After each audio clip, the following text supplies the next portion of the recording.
کل المسلم علی المسلم حرام عرضہ ومالہ ودمہ، ہر مسلمان کی مسلمان پر، لا الہ الا اللہ، ہر مسلمان کی دوسرے مسلمان پر حرام ہے عزت، مال، خون.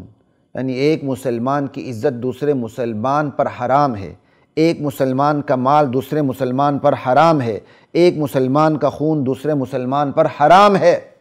یعنی ایک وہ چیز جو ایک مسلمان کی ملکیت ہے، اس کے ساتھ مختص مخصوص ہے، دوسرے مسلمان کو کوئی حق نہیں کہ اس پہ ہاتھ ڈالے. مسلمان کی عزت ہے، اس پہ ہاتھ ڈالنے کا دوسرے مسلمان کو حق نہیں ہے کہ وہ اس کی عزت کو خاک میں ملانے کی کوشش کرے، اس پر بہتان لگائے، اس کی چغلی کرے، اس کی غیبت کرے، اس کی بیوی پر ہاتھ ڈالے کیونکہ بیوی بھی اس کی عزت ہے، اس کی اولاد پہ ہاتھ ڈالے کیونکہ اولاد بھی اس کی عزت ہے. یعنی جو چیز مسلمان کے ساتھ مخصوص ہے دوسرا مسلمان اس پر ہاتھ نہیں لگا سکتا. عزت، مسلمان کو اپنے مسلمان بھائی کی عزت پر ڈاکہ ڈالنے، ہاتھ مارنے کی کوئی اجازت نہیں ہے. ومالہ، مال پر ڈاکہ ڈالنے کی، ہاتھ اٹھانے کی، ہاتھ ڈالنے کی کوئی اجازت نہیں. مسلمان کا مال ہے. ایک کیا بتاؤں، پھر وہ باتیں آ جاتی ہیں. ایک صاحب نے ایک صاحب کو دھوکہ دیا، تو اس صاحب نے اس صاحب سے پوچھا کہ یار تم یہ بتاؤ آخر تم نے مجھے دھوکہ کیوں دیا، تم نے میرا مال کیوں لوٹا؟ کہتا جی میں سمجھا تھا کہ آپ کے پاس 1 کروڑ روپے ہیں. یہ میں آپ کا ذاتی مشاہدہ بیان کر رہا ہوں. یعنی کسی کے پاس 1 کروڑ روپے ہو گئے تو آپ کے لیے حلال ہوگے کہ آپ اس کے مال کو کھینچیں؟ مسلمان کے پاس مال ہے، دوسرے مسلمان پر حرام ہے اس کے مال پہ ہاتھ ڈالنا اس کی اجازت اور رضا کے بغیر. وَدَمُ، مسلمان پر مسلمان کا خون حرام ہے، اسے قتل نہیں کر سکتا، اسے زخم نہیں دے سکتا. یہ تو 3 بنیادی چیزیں بتائیں. ورنہ جو چیز مسلمان کے ساتھ مخصوص ہے، اس کی ملکیت ہے، اس کے ساتھ مختص ہے، دوسرا مسلمان اس پہ ہاتھ نہیں ڈال سکتا. یہاں 3 بڑی چیزیں بتائی: عزت، مال اور خون. جان، مال اور عزت و آبرو، یہاں 3 چیزیں بتائیں. یہ مقاصد شریعہ میں سے ہے. مقاصد شریعہ میں اور چیزیں بھی داخل ہیں، عقل نسل بھی داخل ہے. لا الہ الا اللہ. التقوی ہا ہونا، التقوی ہا ہونا، تقوی یہاں ہے. نبی علیہ السلام نے اپنے سینے کی طرف اشارہ کرتے ہوئے فرمایا ارے یاد سنو، تقوی یہاں ہے، یہاں. اللہ اکبر. کیا مطلب؟ اگر دل متقی ہے تو پھر جو اعمال نکلیں گے نا وہ بھی تقوی پر مشتمل ہوں گے. دل متقی، سارا جسم متقی، اعضاء جوارح متقی ہیں، نکلنے والے اعمال متقی ہیں. یعنی دل میں تقوی ہے تو پھر انسان کوئی بھی کام کرے، قول، عمل، فعل، خاموشی، ان تمام چیزوں میں تقوی نظر آئے گا. یہاں تک کہ اس کی خاموشی میں بھی تقوی نظر آئے گا. یہ نہیں کہ اس کے سامنے بکواسات ہو رہے ہیں، ڈانس ہو رہا ہے، ناچ ہو رہا ہے، گانا ہو رہا ہے، اس کی اپنی بیٹیاں تھرک رہی ہیں، ان کی اپنی بیٹیاں ننگے ہو کر اس کے سامنے آ رہی ہیں، بالکل بے ڈنگی لباس میں سامنے آ رہی ہیں، وہ خاموش ہے. یہ اس خاموشی پہ لعنت پڑتی ہے اس کے. مسلمان خاموش بھی رہے، اگر اس کے دل میں تقوی ہے نا تو اس کی خاموشی میں بھی تقوی ہوگا. وہ وہی خاموش رہے گا جہاں تقوی کا تقاضا ہو خاموش رہے، وہ وہاں خاموش نہیں رہے گا جہاں تقوی کا تقاضا خاموش نہ رہنا ہے. اللہ اکبر، کیا بات ہے. تو اللہ کے نبی فرماتے ہیں یاد رکھو تقوی یہاں ہے، اس دل میں ہے جو سینے میں ہے، یہاں ہے. اگر تقوی یہاں ہے وہ تقوی چھلک کے پورے جسم پہ آ جائے گا، چھلکے گا باہر. اگر یہاں تقوی نہیں ہے تو پھر بندہ نماز بھی پڑھے تو اس میں تقوی نظر نہیں آتا، قرآن بھی پڑھے تو اس میں تقوی نظر نہیں آتا، بیت اللہ کی طرف دیکھے بھی تو اس میں تقوی نظر نہیں آتا. اللہ، یہ ہے مطلب اس کا. اور ایک میں عربی شرح پڑھ رہا تھا، انہوں نے بڑی کمال کی بات لکھی. وہ اتنی کمال کی بات ہے کہ میں حوالہ دیے بغیر، مجہول حوالہ دے رہا ہوں لیکن حوالہ دے رہا ہوں، مجھے مزہ نہیں آ رہا. کیا انہوں نے کمال کی بات کی.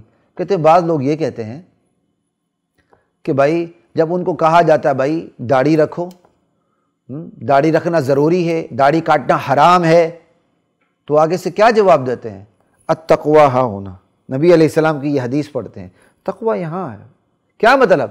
یار تقویٰ کوئی داڑھی میں تھوڑی ہے، تقویٰ تو یہاں ہے، میرا دل متقی کافی، تم تقویٰ میری داڑھی میں تلاش کر رہے ہو۔ کیا کمال کی بات کہی اس شارح نے، غالباً ابن عثیمین ہے رحمہ اللہ یا کوئی اور ہے، ان کی میں عربی شرح دیکھ رہا تھا اس حدیث کے تحت، کمال کی بات لکھی، کہا اللہ کے بندے تو جھوٹ بولتا ہے کہ تیرے دل میں تقویٰ ہے۔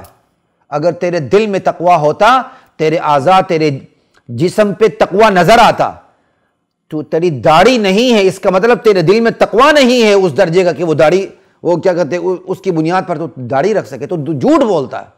یعنی ایک گناہ اس پر دلیل پیش کرنا، عذر گناہ بدتر از گناہ، گناہ کرنا اس پر دلیل پیش کرنا۔ ایک بندے نے داڑھی نہیں رکھی کہ یار میں کمزور ہوں، دنیا سے مرعوب ہو جاتا ہوں، بیوی سے مرعوب ہو جاتا ہوں، کیا کریں بیوی پھر لاتے مارے گی داڑھی رکھوں گا تو۔ حالانکہ آج کل کی ماڈرن بیویاں داڑھی کو پسند کرنے لگ گئی ہیں، یورپ کے اندر عورتیں داڑھی کو پسند کرنے لگ گئی ہیں، اور اس کے ساتھ تو کیا کہتے ہیں، خود انسانی قوت و طاقت بھی اس کے ساتھ میڈیکل سائنس کہہ رہی کہ اس کے ساتھ غالباً میڈیکل سائنس ہی کہہ رہی ہے، اور اس کے ساتھ لگی ہوئی چیزیں بہت سی، لیکن اس پہ میں نہیں جاتا۔ تو بہرحال کہنے کی بات اتنی ہے کہ بندہ کہتا ہے کہ جی داڑھی رکھو، داڑھی رکھنا کاٹنا حرام ہے، کہتا نہیں میرے دل میں تقویٰ ہے، یہاں تم تقویٰ تلاش کر رہے ہو۔ اللہ اکبر، کہا اللہ کے بندے تم جھوٹ بولتے ہو، تمہارے دل میں تقویٰ ہوتا تو تقویٰ یہاں بھی آ جاتا۔ اوہ ریشمی داڑھی ماشاءاللہ، یہ یہاں بھی تمہارا تقویٰ نظر آتا، دل میں تقویٰ نہیں تو یہاں تقویٰ نظر نہیں آ رہا۔ اس کا یہ مطلب نہیں ہے دل میں تقویٰ ہو، جس کی داڑھی نہیں ہے تو بالکل تقویٰ کے کسی درجے میں بھی نہیں ہے۔ ہاں مسلمان ہیں، 5 وقت کا نمازی، تہجد گزار بھی ہوتے ہیں، لیکن داڑھی نہیں رکھتے، باقی درجات ہیں، تقویٰ کا یہ درجہ حاصل نہیں ہے بس۔ لیکن اگر کوئی یہ دلیل دے میرے دل میں تقویٰ ہے، کیا کہتے ہیں، داڑھی کو نہ دیکھو، تو یہ اس کا جواب یہ ہے کہ اللہ کے بندے تم جھوٹ بولتے ہو، تمہارا اس درجے کا وہ تقویٰ نہیں ہے تم سے داڑھی رکھوا سکے۔ کیا کمال کی بات کی۔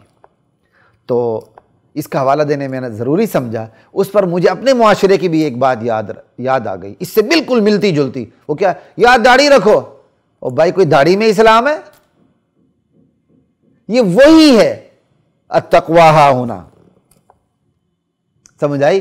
کہ اللہ کے نبی کی حدیث کو غلط مطلب پہنانا، کلمۃ حق ارید بہا الباطل، داڑھی رکھو، کہتا بھائی اسلام میں داڑھی میں اسلام تو نہیں ہے۔ وہ اللہ کے بندے، اسلام میں داڑھی ہے اور داڑھی میں بھی اسلام ہے۔ سنیں، ہمارے بہت سے لوگ دیوار کے ساتھ لگ جاتے ہیں، مرعوب ہو جاتے ہیں، دفاعی جواب دینے لگتے ہیں، دفاعی جواب دیتے دیتے دیتے خود ان کی اپنی داڑھی کٹ جاتی ہے۔ خدا کے لیے دیوار کے ساتھ لگ کے جواب نہ دیا کرے، کبھی بھی دیوار کے ساتھ لگ کے جواب نہ دیں، کبھی بھی مرعوبیت کا شکار نہ ہو۔ کل خاک میں ملنا ہے، وہاں پتہ چلے گا آپ کو، کل عالم برزخ میں جانا ہے، وہاں پتہ چلے گا۔ یہ مٹی سے بنے انسان کے سامنے بندہ مرعوب ہو جائے، وہ وہی مرعوب ہوگا جس کے اندر ایمان کی طاقت نہیں ہوگی۔ ایمان کی طاقت ہو اور اگلا گناہ میں مبتلا ہو اور آپ اس کے گناہ سے مرعوب ہو جائے، نہیں نہیں نہیں نہیں نہیں کر کے دیوار کے ساتھ لگ کے آپ اس کو جواب دیں، کھم ٹھوک کے بجا کے جواب دیں، اگلے کو پتہ چلے۔ وہ کہتا ہے جی داڑھی میں اسلام نہیں، اسلام میں داڑھی ہے۔ غلط بات کر رہے ہو، ادھوری بات کر رہے ہو۔ اسلام میں بھی داڑھی ہے، داڑھی میں بھی اسلام ہے، داڑھی میں بھی اسلام ہے، اسلام میں بھی داڑھی ہے۔ ہم یہ نہیں کہتے کل اسلام داڑھی کے اندر آ گیا، ہم یہ ضرور کہتے اسلام کا ایک حصہ داڑھی میں ہے۔ جس طرح اسلام کا ایک حصہ نماز ہے، ایک حصہ زکوٰۃ ہے، ایک حصہ روزہ ہے، ایک حصہ حج ہے، ایک حصہ جہاد ہے، ساری چیزیں ہیں نا، اسی طرح ایک حصہ داڑھی ہے۔ پتہ نہیں کس شخصیت نے کہہ دیا داڑھی میں اسلام نہیں، اسلام میں داڑھی ہے، تو ہم اسی کے پیچھے لگ گئے۔ اور اللہ کے بندو دیوار سے لگ کے جواب نہ دو کہ اللہ کے بندے تم جھوٹ بول رہے ہو، داڑھی میں بھی اسلام ہے اور اسلام میں بھی داڑھی ہے۔ اللہ اکبر۔ آگے چلتے ہیں جی، حدیث کے آخری الفاظ ہیں، وہ کمال کے ہیں۔ خیر حدیث کا تو ہر جملہ کمال کا جملہ ہے، جواہرات ہیں، جواہرات۔ بِحَسْبِ امْرِئٍ مِّنَ الشَّرِّ، واللہ دل کی بات ہے، ذوق اور مزاج کی بات ہے۔ قرآن کریم کی بات سب سے میٹھے بول نبی علیہ السلام کے ہوتے ہیں۔ کیا کمال کی عربی فصاحت اور بلاغت سے پر ہوتی، لبریز ہوتی ہے، عربیت ایسے چھلکتی باہر آتی، مزہ آتا ہے، خالی پڑھتے ہوئے بھی مزہ آتا ہے۔ بِحَسْبِ امْرِئٍ مِّنَ الشَّرِّ، انسان کے شر کے لیے یہی کافی ہے، ان یحتقر اخاہ المسلم، ان یحقر اخاہ المسلم، کہ وہ اپنے مسلمان بھائی کو حقیر سمجھے۔ انسان کے شر کے لیے یہی کافی ہے۔ کیا مطلب؟ کوئی کسی شر میں مبتلا نہ ہو، صرف اسی شر میں مبتلا ہو کہ وہ اپنے بھائی کو حقیر سمجھے، تو اس کے برا ہونے، اس کے شریر ہونے اور اس کی شیطانیت کے لیے یہی بات کافی ہے کہ وہ اپنے مسلمان بھائی کو حقیر سمجھ رہا ہے۔ اب کوئی اور اس کے اندر شر ہو یا نہ ہو، یہ اتنا بڑا شر ہے کہ صاحب شر ہونے کے لیے یہ اکیلا شر کافی ہے۔ برا ہونے کے لیے یہ اکلوتی برائی کافی ہے کہ وہ اپنے مسلمان بھائی کو حقیر سمجھے۔ آج ایمانداری سے بتائیں، کیا ہم اپنے مسلمان بھائی کو حقیر نہیں سمجھتے؟ گاڑی میں آ جائے ہمارے ملنے کا رخ کچھ اور ہوتا ہے، سائیکل پر آ جائے ہمارے ملنے کا کچھ اور رخ ہوتا ہے، وہی بندہ پیون لگا کے آ جائے ہماری بات کا کچھ اور رخ ہوتا ہے۔ یہ دنیا داروں کی بھی بات نہیں کر رہا ہوں، دیندار بھی اس مرض میں مبتلا ہے، دیندار بھی اس مرض میں مبتلا ہے، بہت بڑی تعداد۔ اللہ اکبر کبیرہ والحمدللہ کثیرہ۔ بندہ کب اپنے مسلمان بھائی کو حقیر سمجھتا ہے؟ جب اس کے اندر تکبر آتا ہے، اور جب بندہ کے اندر تکبر نہ ہونا، وہ ہر مسلمان کو عزت دیتا ہے۔ اب میں خود ایک ایسے ادارے میں ہوں جہاں ایسی شخصیات بھی ہیں جو اس ادارے کی بنیاد ہیں، وہ گریڈ سے بالا ہوتے ہیں، ان کا اپنا سیکرٹری 21ویں 22ویں گریڈ کا ہوتا ہے، تو وہ تو گریڈ سے بالا ہوتے ہیں، ان کا کوئی گریڈ نہیں ہوتا، ٹھیک۔ لیکن انہوں نے بھی ایسی شخصیات ہیں کہ وہ اپنے ماتحتوں کو ایسے کر کے سلام کرتے ہیں۔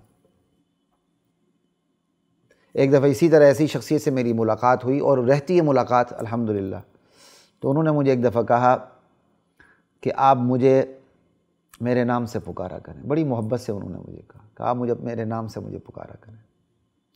ان کی یہ بات میرے دل سے نہیں نکلتی۔ مسلمان اپنے مسلمان بھائی کو احترام دے، اسے اور کیا چاہیے؟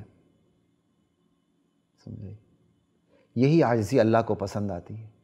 حقیر سمجھنے کا مطلب یہ کہ میں حقیر سمجھوں کسی کو یا آپ حقیر سمجھیں، اس کا مطلب ہمارے اندر تکبر آ گیا، اور تکبر کے بارے میں اللہ نے صاف فرما دیا ہے، یہ کبر، یہ تکبر تو میری چادر ہے۔ اللہ اپنی چادر کسی کو کھینچنے ہی نہیں دیتے۔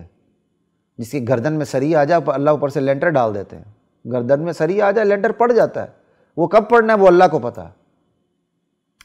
اللہ سے ملاقات رکھنی، تکبر ختم کریں، اور اللہ سے ملاقات کا چس لینا ہے، عاجزی پیدا کریں، کیونکہ اللہ سے ملاقات عاجزی کے مقام پر ہوتی ہے۔ جہاں جس مقام پر بندہ عاجز ہو جائے وہاں اس کی اللہ سے ملاقات ہو جاتی ہے۔ جہاں اس کے دل میں نخوت، تکبر، فتور پیدا ہو جائے، اللہ ایسے متکبر سے ملاقات پسند نہیں کرتے۔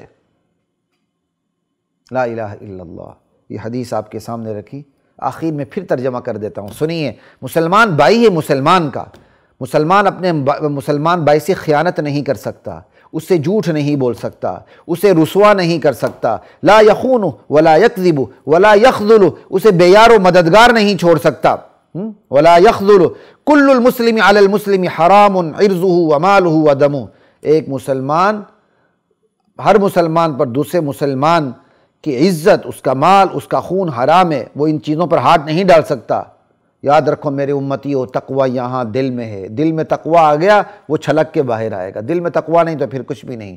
بِحَسْبِ امْرِئٍ مِّنَ الشَّرِّ أَن يَحْقِرَ أَخَاهُ الْمُسْلِمِ، ایک انسان کے، ایک آدمی کے شر کے لیے یہی کافی ہے، کوئی اور اس کے اندر شر ہو یا نہ ہو، شر کے لیے یہی کافی ہے کہ وہ اپنے مسلمان بھائی کو حقیر سمجھے۔ اگر کوئی شخص اپنے مسلمان بھائی کو حقیر سمجھتا ہے وہ شریر آدمی ہے، صاحب شر آدمی ہے۔ رواہ الترمذی وقال حدیث حسن۔ السلام علیکم ورحمۃ اللہ وبرکاتہ۔